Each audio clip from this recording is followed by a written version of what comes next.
recherchez une école de référence pour une double formation universitaire et professionnelle de qualité? Voici l'opportunité à ne pas rater. L'École supérieure d'administration, d'économie, de journalisme et des métiers de l'audiovisuel ESAE vous offre des programmes d'enseignement en licence et en master orientés vers l'emploi qui font d'elle une référence à travers les filières de l'administration générale et territoriale, l'administration du travail et de la sécurité sociale, droit, diplomatie et relations internationales, administration hospitalière, universitaire et intendance, journalisme et métiers de l'audiovisuel et toutes les filières des sciences de gestion. Une seule adresse, www.esae.bj.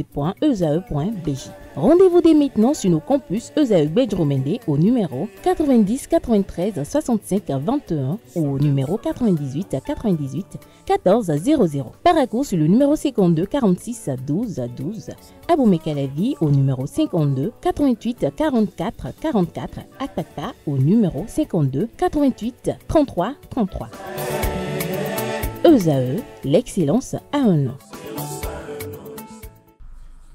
Mesdames et messieurs, bonjour et bienvenue dans le bulletin matinal d'information. Débuté par le mercredi des cendres, les chrétiens catholiques sont désormais dans le temps de carême. Pendant 40 jours, ils passeront par le jeûne, mais également le chemin de la croix. Dans cet élément, nous vous proposons de suivre Anissé Nyanvi, directeur de la cellule de communication de la conférence épiscopale du Bénin, qui expose au micro de Francis Farami et de Nasrine Fatoumbi la signification et la portée de cette célébration. Le carême est un cheminement spirituel de 40 jours pour les chrétiens catholiques et il s'étend du mercredi des cendres au samedi saint. Et donc, c'est un temps de grâce particulière pour les chrétiens du monde entier, un temps favorable pour un retour sincère à Dieu à travers la conversion du cœur, le changement de vie. Et c'est un moment privilégié pour le chrétien également de faire le check-in de sa vie pour voir les dimensions à réajuster pour une vie qui plaise à Dieu. Donc, tout cela se passe à travers surtout la prière, le jeûne et la pénitence. Et le mercredi des cendres est justement ce jour-là qui marque le début du temps de carême. C'est le jour où, lors de la célébration, le prêtre impose les cendres. Et les cendres symbolisent en effet la poussière, notre fragilité humaine. Et à travers les paroles que le prêtre prononce à cette occasion, tout est dit. Il dit, souviens-toi que tu es poussière et que tu retourneras poussière. Et où il dit encore une autre parole, convertissez-vous et croyez à l'évangile. À travers l'une ou l'autre version des paroles prononcées, nous voyons clairement ce que signifie donc ce temps que nous amorçons. C'est un temps vraiment de pénitence, un temps de repentance, un temps pour revenir à Dieu d'un cœur sincère, d'un cœur meurtri, reconnaître que l'on est pécheur, abandonner les mauvaises habitudes pour justement embrasser le bon chemin que le Seigneur nous a tracé. L'imposition des cendres, c'est pour tous ceux qui veulent, tous les chrétiens qui veulent justement poser cet acte de foi pour commencer justement cette marche de 40 jours vers Pâques. Donc, il n'y a rien de particulier. Tout le monde peut venir vraiment prendre les cendres. Je précise que ce n'est pas un sacrement. Les cendres ne constituent pas un sacrement. Et ce n'est pas non plus de l'ordre des sacramentaux. C'est-à-dire, ce n'est pas comme l'eau bénite ou bien le sel béni, etc. Mais la cendre, c'est justement un signe important qui nous rappelle ce que nous sommes et ce que nous allons devenir. Et pour cause, nous devons vivre une vie qui plaise à Dieu. Donc, les cendres, c'est surtout cela. Ça nous rappelle que nous sommes néants, nous sommes poussière, nous retournerons poussière. Et pour cela, vivre vraiment l'humilité, éviter les pièges de l'orgueil, éviter tout ce qui peut salir notre âme de façon permanente et vivre vraiment en présence de Dieu. La question des assises nationales et de l'audit du fichier électoral continue de susciter maintes réactions au sein de l'opinion publique et de la classe politique. Francis Farami et Nasrine Fatoumbi ont recueilli l'avis de Moudassirou Bachabi, secrétaire général de la conférence de la Confédération générale des travailleurs du Bénin et représentant des syndicats membres du comité de pilotage de l'audit du fichier électoral. Ce dernier expose les enjeux de la procédure. C'est vrai que je représente les organisations syndicales au sein de ce comité, mais il est évident que les organisations syndicales n'ont pas une attente particulière. L'attente de tout le monde est une attente citoyenne. Et donc nous attendons que ce comité puisse apporter, disons, la quiétude à travers l'expertise qui va être déployée pour que nous ayons un fichier électoral débarrassé des déchets dont il regorge ou dont il est soupçonné. Mais ce qui est important pour nous, c'est que nous puissions disposer à l'issue de cet exercice-là d'une liste qui sera extraite et que cette liste-là soit, disons, la moins polémique possible pour que l'on ait l'assurance que nous avons fait une consultation et que les personnes qui devraient, disons, exprimer leur suffrage figurent sur la liste et que les lieux retenus pour que ces suffrages soient exprimés ne soient pas des lieux, disons, assez distants du lieu habituel de résidence des intéressés. Bref, que nous ayons une liste électorale à la fin, disons après septembre, une liste électorale qui va être, disons, assez limpide, assez claire pour permettre à chacun de se sentir à l'aise. Cela dit, il n'y aura jamais de fichier électoral sans déchets, il n'y aura jamais de liste électorale irréprochable, mais ce que nous recherchons, c'est que nous ayons une liste qui soit plus proche de la réalité, une liste qui exprime de façon plus sincère, disons, le suffrage au soir des élections. Donc voilà un peu, et vous avez fait allusion à la rencontre avec le chef de l'État, c'est à sa demande que nous sommes rendus au palais, donc c'est lui qui a voulu nous rencontrer. Vous n'êtes pas sans savoir que le Conseil des ministres a décidé de mettre à la disposition du comité le budget nécessaire pour le travail. Et il est tout à fait normal en tant que président de la République qu'il continue de nous rassurer, étant donné la polémique que cela suscite, bien que ce soit une mission citoyenne. Vous savez, tous les citoyens n'ont pas la même lecture de cette mission.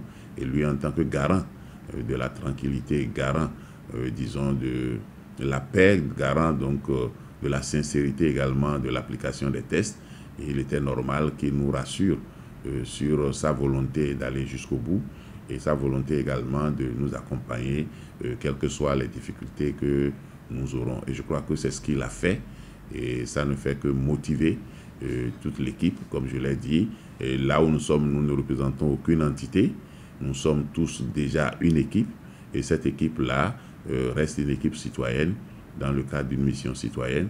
Et je crois que c'est après cette mission-là que chaque entité reprendra, disons, sa liberté et sa liberté d'appartenance. Cette occasion a été également celle pour discuter du budget mobilisé pour cet exercice. Suivons-le. Le budget du comité n'est pas un budget fétiche. Le porte-parole du gouvernement, quand il a pris la parole, il a livré le contenu du budget et tout le monde sait désormais à quoi le budget va servir. Et donc, il n'est pas possible d'avoir un budget comme celui-là et de ne pas faire la mission. Parce que d'abord, la mission est essentiellement technique. Donc, vous devez comprendre que ce n'est pas des ressources destinées exclusivement aux membres du comité pour leur engagement citoyen, pour ce qu'ils vont faire pour accompagner, mais les ressources sont prioritairement destinées à acheter l'expertise nécessaire pour regarder de près si notre dispositif génère les informations crédibles. Donc, il ne s'agit pas d'aller fouiller une liste, mais il s'agit de regarder un peu l'arsenal technique qui est mis en place pour générer les informations dont nous avons besoin. C'est juste pour voir si cet arsenal-là génère techniquement des informations fiables. Et il n'y a que des expertises qui vont le faire. Et ces expertises-là ne sont pas à l'intérieur du comité.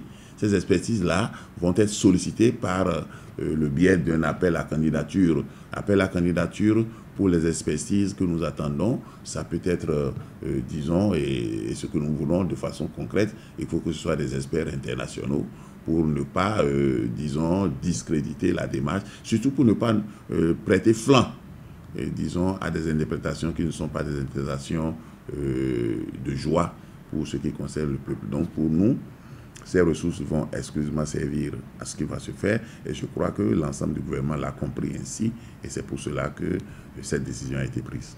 Une délégation gouvernementale conduite par le ministre de l'Intérieur et de la Sécurité publique, Alassane Seydou, s'est rendue le mardi 4 mars 2025 au domicile de la famille de l'ancien préfet du Zou, Aimé Firmin Couton, décédé le 25 février dernier, pour lui présenter les condoléances officielles de l'État. Après la signature du livre de condoléances, le ministre de l'Intérieur a salué la mémoire de l'illustre disparu. Il a souligné son engagement et sa valeur en tant que serviteur de l'État, précisant que son départ laissait un vide important dans l'administration béninoise.